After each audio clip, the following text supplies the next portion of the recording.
me suis expatrié à l'étranger depuis bientôt 4 ans. J'étais salarié et aujourd'hui, je vis pleinement de l'entrepreneuriat. Ça coûte cher de s'expatrier aux Émirats, mais voilà, on avait tout calculé en avance. J'ai trouvé même plutôt facile de s'expatrier à Dubaï. Tout est digitalisé, tu payes en gros et ça va très très vite. L'État, je sais pas moi, 12 piscines, un terrain de golf, 4 terrains de basket. L'adaptation, elle s'est très bien faite pour les enfants. On a mis en maternelle notre fille et au bout d'un an de scolarité, on a vu qu'elle était, elle était bilingue. Tu vois, moi, je suis le mec où je me dis, il faut que je sois devant mon bureau, il faut que j'envoie. Moi, j'aurais jamais eu les revenus que j'ai aujourd'hui en restant salarié en France. Aujourd'hui, format un petit peu particulier, j'ai l'honneur de rencontrer Mehdi, un entrepreneur expatrié à l'autre bout du monde qui a décidé donc de quitter la France avec toute sa famille. Donc bonjour Mehdi, je suis enchanté. Yes. Merci salut. de m'accorder ces quelques minutes. Avec grand plaisir. Du coup, tu es en vacances là avec toute ta petite famille, c'est ça? Ouais, c'est ça. On s'est déplacé pour prendre un petit moment en Thaïlande et du coup, c'était l'occasion aussi de se rencontrer. Effectivement, ça fait, pour la petite histoire, ça fait maintenant peut-être 3 ans que l'on se connaît derrière un écran. Yes. Et que voilà, on avait hâte de se rencontrer. Donc je suis vraiment ravi aujourd'hui de pouvoir passer un petit peu de temps avec toi et puis apprendre à te connaître davantage parce que c'est toujours plus intéressant de pouvoir discuter ensemble. Donc est-ce que tu pourrais rapidement te présenter, Mehdi, pour les gens qui nous regardent? Yes, je m'appelle Mehdi aussi, j'ai 37 ans, je suis originaire de Lyon en France. Voilà, je me suis expatrié à l'étranger depuis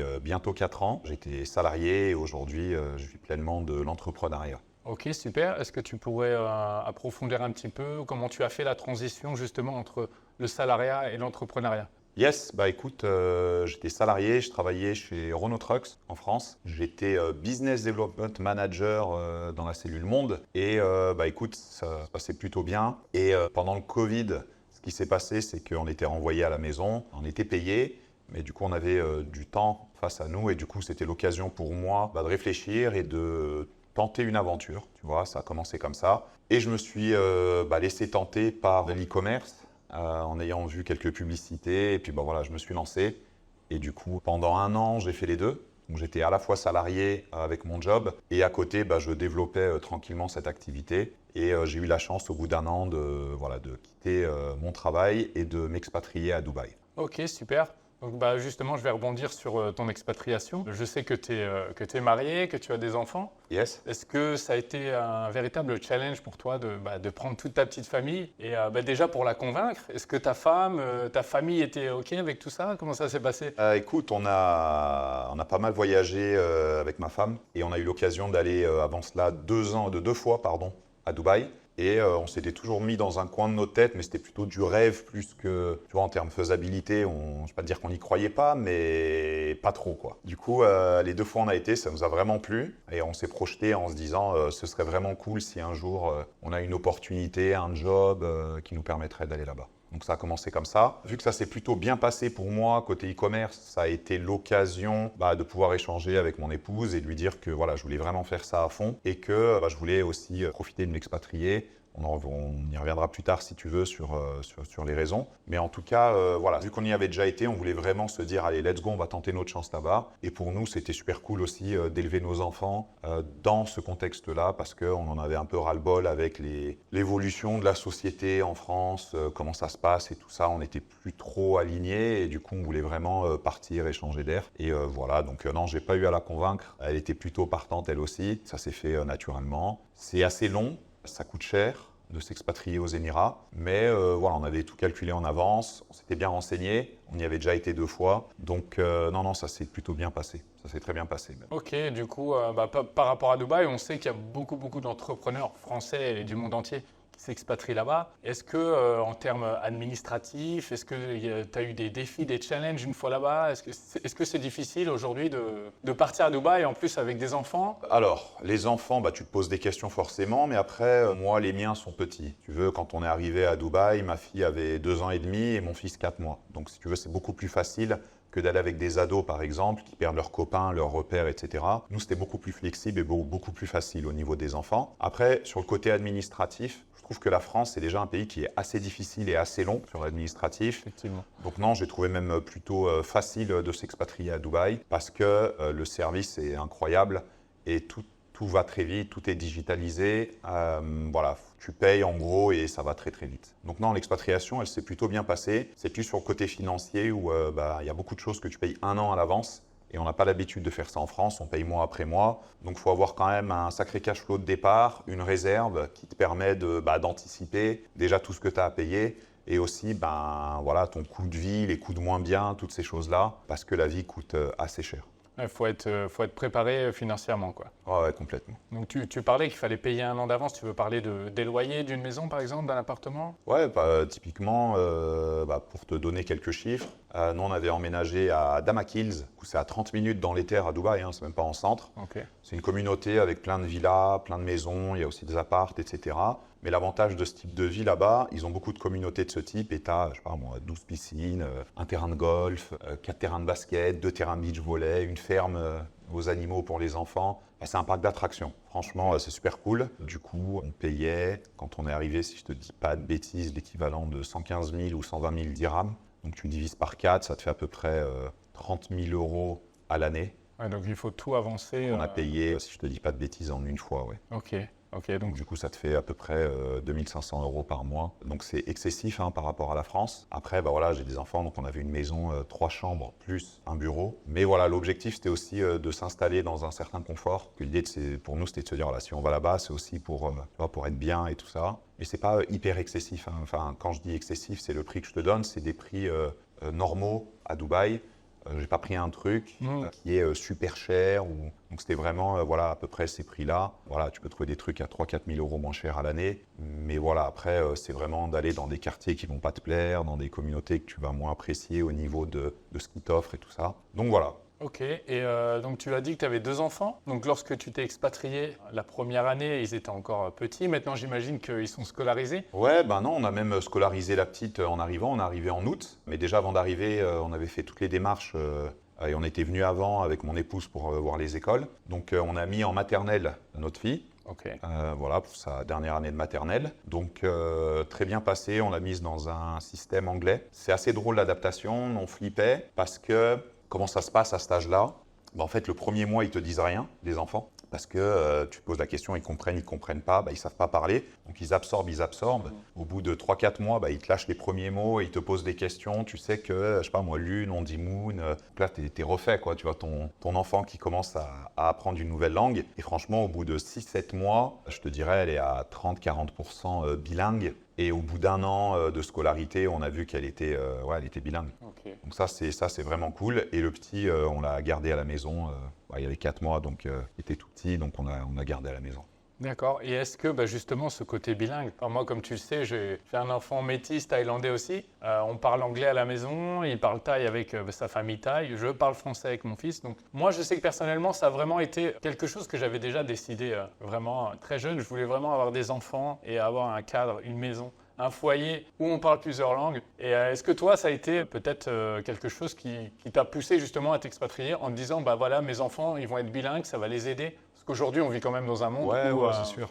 Après, tu vois, nous, on a une culture maghrébine avec ma femme, donc Dubaï, ça nous a aussi plu pour ça. Tu vois, par rapport à notre culture et tout ça, on s'y retrouvait, on trouvait ça cool. Voilà, le fait qu'ils puissent apprendre l'anglais, et puis on y reviendra tout à l'heure si tu veux, parce que maintenant, la petite, elle a grandi, elle apprend aussi l'arabe à l'école. Donc du coup, tu vois, elle a 3 langues. Et le petit, en fait, ça s'est fait assez naturellement. On parlait français, nous, avec les enfants à la maison. Mais on a assez rapidement une nanny à la maison. Yes. C'est une aide ménagère qui vit à la maison avec nous. Elle s'est aussi beaucoup occupée du petit. Et du coup, elle parle qu'anglais. Yes. Donc du coup, c'est ce qui a permis au petit d'être bilingue à, je sais pas moi, 2 ans, 1 an et demi, 2 ans.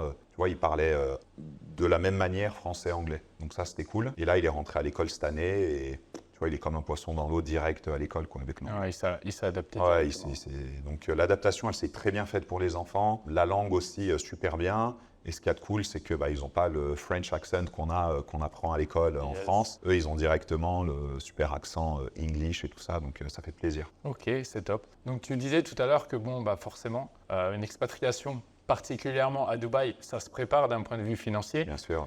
Donc moi, ce que j'aimerais savoir, enfin moi je sais, mais eux, je pense qu'ils ont envie de savoir qu'est-ce que tu fais aujourd'hui, Mehdi, quel business tu as, comment ça se passe? Écoute, ouais, pour être totalement transparent, j'ai commencé par l'e-com. Tu vois, je fais du e-commerce et c'est genre ma source de revenus principale aujourd'hui.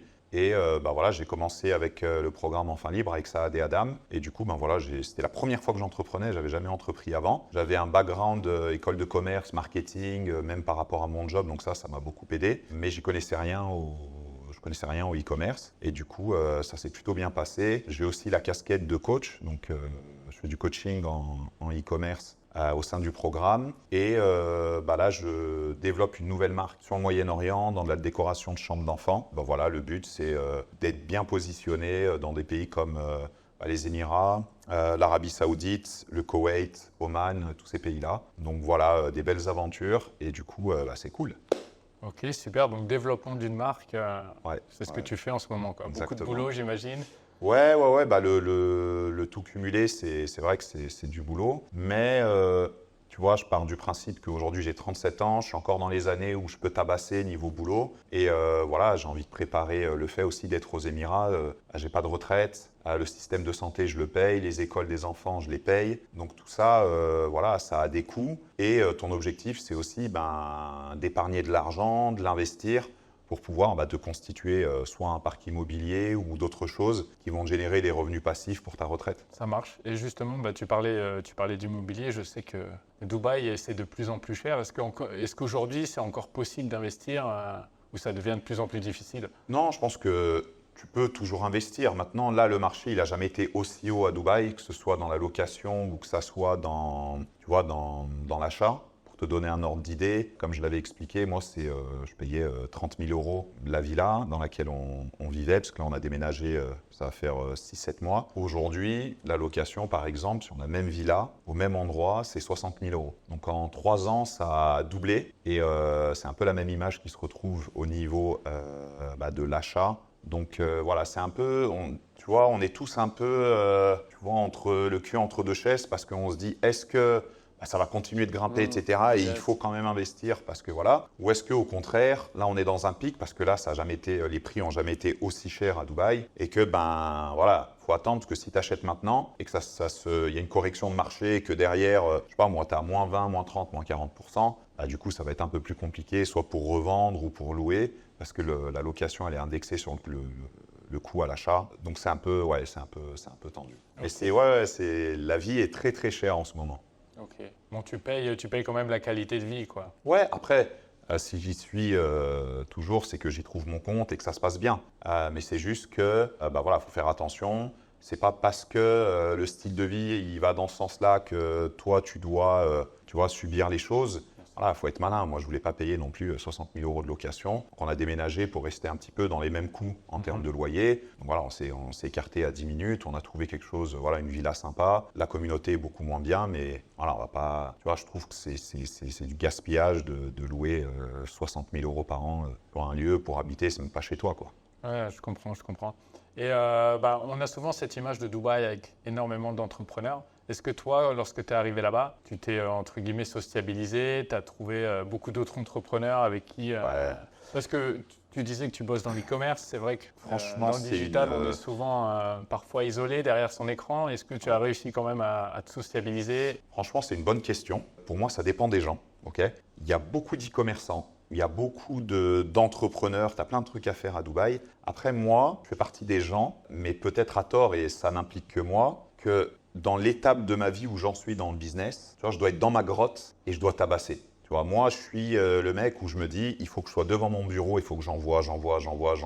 Et aller faire du réseautage, aller faire ci, faire ça. Pour le moment, c'est pas ça, tu vois, je vois ça un peu comme une perte de temps. Je sais que c'est intéressant, je sais que c'est quelque chose qui peut être bien à faire. Mais moi, je pars du principe aujourd'hui que voilà, je sais ce que j'ai à faire, je sais ce que je dois faire et je dois tabasser, je dois me mettre devant le bureau et bosser, quoi. Mais oui, après, tu as voilà, tu regardes des gens sur les réseaux sociaux, ils te disent c'est super pour réseauter, pour rencontrer des gens et tout. Donc ça peut être cool, mais moi, j'en fais pas en tout cas aujourd'hui. Peut-être à tort, hein. Bah, je comprends. Non, non, mais c'est vrai, pour rebondir à ce que tu viens de dire, moi, je comprends totalement parce que je suis exactement dans la même étape de ma vie où je considère que, entre guillemets, mon cercle d'amis, il est déjà fait. Voilà, moi, je vis très loin de tout le monde. Comme tu sais, je vis dans le nord du pays. Et au jour d'aujourd'hui, clairement, j'étais quelqu'un de très sociable à la base, comme tu le sais. Hein. Mais au jour d'aujourd'hui, je considère que je dois me concentrer. Et j'ai tellement de choses à faire, un petit peu comme toi, que je me concentre. Et c'est vrai que bon, tu te sociabilises un petit peu moins. Je sais que tu joues au foot un petit peu toutes les semaines. Ça permet de voir un peu de monde aussi. Ça fait du bien. Ouais, bien sûr. Ouais. Après, quand je te dis sociabiliser, c'est dans le cadre du boulot, de faire du réseautage et tout.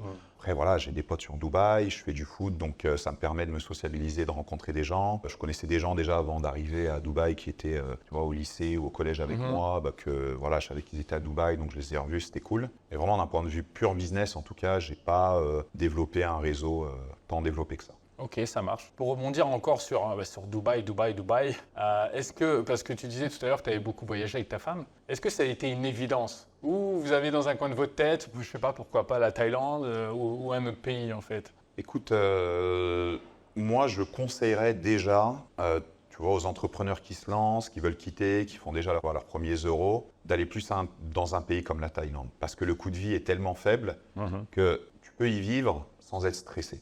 Tu vois, avec des revenus qui ne sont pas si élevés que ça. Dubaï, le problème, c'est que ça coûte tellement cher. Ce n'est pas des revenus fixes que tu as quand tu es entrepreneur, tu vois, c'est en dents de scie, ça dépend surtout au début. Donc, tu faut plus aller dans des endroits, je dirais, à faible coût. Maintenant, voilà, je ne regrette pas, pas revenir en arrière, c'est super cool. Mais je pense que j'aurais mis plus d'argent de côté, en fait, en étant dans un pays comme la Thaïlande. Oui, ça c'est une évidence. Et puis comme tu dis, pour les jeunes entrepreneurs qui viennent de démarrer, ça permet de ne pas se mettre dans le rouge directement. Pas de pression, les fins du mois sont tranquilles. Moi, par expérience, je sais qu'on n'a pas besoin de payer un an de loyer. Et même si je devais le faire, je ne serais pas à 30 000 ou 60 000 euros à l'année. Ouais, c'est ça. Donc voilà, c'est vrai que la Thaïlande, ça reste quand même une terre d'expatriation intéressante pour tout type d'entrepreneur, hein, surtout dans le digital. Et donc toi, le conseil numéro 1 aujourd'hui, Mehdi, que tu pourrais donner aux gens qui nous regardent, aux gens qui sont déjà entrepreneurs ou malheureusement, entre guillemets, encore dans leur salariat, quel conseil tu pourrais leur donner? Honnêtement, si vous êtes salarié, le seul conseil,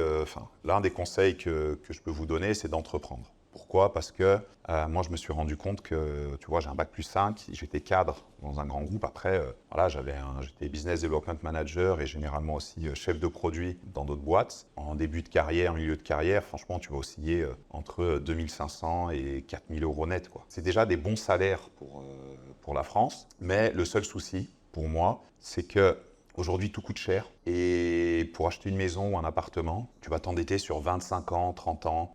Dès que tu vas vouloir faire tu vois, des projets de ce type-là, j'avais un peu cette image de putain, mais comment je fais pour trouver un accélérateur de vie? Parce que ce n'est pas les 1% d'augmentation de salaire ou 1,5% d'augmentation de salaire qui vont faire que, ouah, tu vois, ça va péter, bam, je vais pouvoir faire 100 000 ou 150 000 ou 50 000, tu vois, là, je donne des chiffres comme ça. Je ne dis pas que c'est des sommes que je côtoie tous les jours, ou peu importe, mais vous m'avez compris dans cet exemple-là. Et l'avantage d'entreprendre, c'est ça. C'est que pour moi, je ne dis pas c'est, parce que ça va être ton succès qui va le définir, mais en tout cas, ça peut être un vrai accélérateur de vie. Moi, je n'aurais jamais eu les revenus que j'ai aujourd'hui en restant salarié en France. Même si j'avais évolué vers un poste supérieur, même si j'avais eu des petites primes ou des augmentations de 3-4%, franchement, jamais j'aurais pu avoir ces revenus-là. Et du coup, ça te permet de faire quoi? De pouvoir mettre plus d'argent de côté, d'investir dans des projets et puis du coup ton argent il tourne plus et il te génère encore plus d'argent. Et je trouve que j'ai l'impression que l'un des seuls moyens d'y arriver, c'est d'entreprendre. D'accord. Donc je leur conseille, peu importe en fait le business. Tu vois, nous on fait du e-com, c'est cool, mais en tout cas peu importe le business, je pense que c'est cool d'entreprendre. C'est une aventure. C'est vrai que comme tout le monde en sortant du lycée, après le bac, etc., on rentre dans le salariat. C'est le parcours, le chemin un petit peu basique, normal pour tout le monde. Et puis après, je pense que c'est les personnalités qui fait que, comme tu disais tout à l'heure, moi ça me parle énormément, le fait de devoir être plafonné. Je veux dire, même toi, avec un bac+5, cadre supérieur, avec un poste à responsabilité, tu sais très bien qu'entre ton début et ta fin de carrière, il ne va pas y avoir un boom extraordinaire. Ouais, après, tu sais pas, tu vois, après, je n'étais pas cadre supérieur, j'étais cadre, mais Après, tu sais pas. Il se peut qu'au bout de 5 ans, j'aurais pu peut-être commencer à manager une équipe, faire des trucs, peu importe, et augmenter mes revenus. Mais même au-delà de ça, je me suis aussi rendu compte que en fait, j'étais malheureux dans mes boulots. Je n'aimais pas tant ce que je faisais. J'y suis arrivé par opportunité. Tu finis tes études, tu cherches du boulot. Ah, ça a l'air intéressant, ça a l'air bien payé, donc j'y vais. Et après, à la fin du mois, tu te dis, bon, de toute façon, allez, c'est pas grave, même si je n'aime pas, au final, je touche tant. Et donc, en fait, tu vois, tu as une grande partie de la population qui tient dans son travail. Tu vois, tu subis bien souvent ton travail. Là, j'ai eu la sensation de choisir ce que je voulais faire. Tu vois, ça me plaisait bien, le e-com, ah, ça a l'air cool, j'ai envie de faire. J'ai monté ma première boutique en mode, j'ai trop envie de faire ça. Tu vois, j'ai eu de la passion, je regardais pas l'heure tourner quand je faisais mes trucs et je me disais, tu vois, j'ai pas l'impression de travailler. J'avais plus l'impression de jouer, d'être dans un jeu. Tu vois, ça paraît bizarre, mais c'était plus ça la sensation. Donc ouais, je conseillerais vraiment d'entreprendre. Si je peux dire, moi, par rapport à mon expérience, il n'y a rien de facile, tu vois, mais le e-commerce, voilà, moi j'ai démarré il y a un peu plus de 4 ans. Aujourd'hui, je monte une marque aux Émirats, donc tu vois, si ça marchait pas ou que ça marchait pas pour moi, je m'entêterais pas à faire encore de l'e-commerce. Donc tu vois, je fais ça. Et ceux qui entreprennent déjà, je leur dirais camper dans un truc. Parce qu'il y a bien souvent des gens qui se disent attends, je fais ça 1 an et tu vois, ça se passe moyen ou peu importe et bam, ils vont aller sur un autre truc. Et je pense que l'erreur fatale, elle est là et il faut être persévérant. Il n'y a rien de facile, même dans l'e-com, même dans plein de choses. C'est pas en 2 mois, 3 mois que tu vas devenir riche ou que tu vas faire des revenus passifs réguliers. Non, au début, tu vas investir, surtout ton temps, même si ta mise de départ, elle n'est pas chère. Tu vois, c'est ça qui est bien dans l'e-commerce, c'est qu'en termes de démarrage, ça ne coûte pas grand-chose, contrairement à un business physique ou à d'autres business. Donc ça, c'est cool. Mais après, il faut être patient, il faut être persévérant. Il faut mettre en place des choses et à un moment donné, ton tour arrive. Ouais, non, mais c'est vraiment intéressant ce que tu dis parce que la plupart des jeunes ou des moins jeunes d'ailleurs qui se lancent dans l'entrepreneuriat, ils ont envie d'avoir tout de suite. Comme tu dis, au bout de 6 mois, 1 an, ils abandonnent alors que c'est peut-être la deuxième année où ça va péter. Toi, pour rentrer un peu plus dans les détails, est-ce que ça a marché vite pour toi? Donc, je sais que tu es un gros travailleur, que tu as mis les moyens, tu as mis les heures. Ouais, je vais pas te mentir, hein. Moi, j'ai eu la chance de lancer ma boutique et le premier produit que j'ai lancé en publicité, ça a été cool. Tu vois, c'est bien passé. Ma première année, elle s'est bien passée aussi. Et puis après, tu vois, ça s'est bien goupillé et c'est pour ça que je me suis expatrié assez vite. Maintenant, ce n'est pas le cas de tout le monde, ce n'est pas une généralité. Et malheureusement, justement, on est dans une société où quand tu regardes dans les réseaux sociaux, on montre que de l'argent facile rapidement. Et moi, je pense qu'il faut remettre, comme on dit, l'église au centre du village et de se dire que, non, en fait, c'est la méritocratie qui paye, c'est le travail qui paye. Je ne dis pas forcément faire 15 heures par jour, hein, mais je dis quand tu es dans tes heures de travail, tu vois, il faut que tu te mettes dans des conditions où tu as des heures de boulot et tu cravaches et tu y vas, quoi. Au début, tu es dans une courbe d'apprentissage, donc tu connais pas, tu vas faire des erreurs, tu vas modifier dans ton parcours, améliorer, remodifier, améliorer, remodifier, améliorer, remodifier, améliorer, jusqu'à arriver à trouver cette recette qui fait que dans ton propre business, tu as mis les conditions et les ingrédients pour, ça y est, arriver dans une zone assez confortable. Et là, tu vas un peu moins travailler parce que les revenus que tu vas avoir, tu vas les réinvestir pour avoir un petit peu de personnes qui bossent avec toi. Et donc, tu vas pouvoir commencer à déléguer. Et là, c'est là où ça commence à être cool. Ok, super, Mehdi. Écoute, merci beaucoup pour ces quelques minutes. Est-ce que tu peux, dernière chose, si tu as un seul conseil à donner à un jeune entrepreneur, ou moins jeune d'ailleurs, un seul conseil? Ouais, je dirais arrête YouTube et forme-toi réellement. Voilà. Parce que YouTube, tu vas avoir une vidéo là avec quelqu'un, une vidéo là avec quelqu'un d'autre, une vidéo sur un sujet avec quelqu'un d'autre. Donc quand tu vas construire ton business, en fait, quand tu vas arriver au bout, il va te manquer des briques. Parce que tu en as pris là, mais comment tu sais qu'entre là et là, tu as les bonnes choses et que tu n'as pas oublié un truc? Comment tu sais qu'entre là et là, tu n'as pas oublié ce truc-là? Et c'est ça en fait qui est important et que tu vois, les gens quand ils partent en vacances et ils vont claquer 2-3 000 euros, je sais pas moi, en vacances, ils vont pas avoir ce regret de se dire « Ah mince, j'ai claqué tant », etc. etc. Tu vois, tu as la dopamine, tu as kiffé, donc voilà. En fait, il faudrait investir en soi de la même manière. Et voilà, c'est pas grave, une fois tu pars pas en vacances, tu claques cet argent-là dans un projet et quand bien même au pire du pire, je sais pas, tu n'y arrives pas ou peu importe, c'est pas la fin du monde. Mais il faut juste pas avoir de regrets quand tu as, je sais pas moi, 70 ans, 80 ans et de te dire putain, tu vois, j'aurais pu faire ça, j'aurais pu faire ça, j'aurais pu faire ça. Ah ouais, exactement. Donc c'est pour ça que moi, je tabasse aujourd'hui à fond. parce que je veux pas me retrouver, tu vois, dans ces années-là en me disant, waouh, t'aurais pu faire ci, t'aurais pu faire ça, lui il a fait ça, qu'est-ce qui t'en a empêché?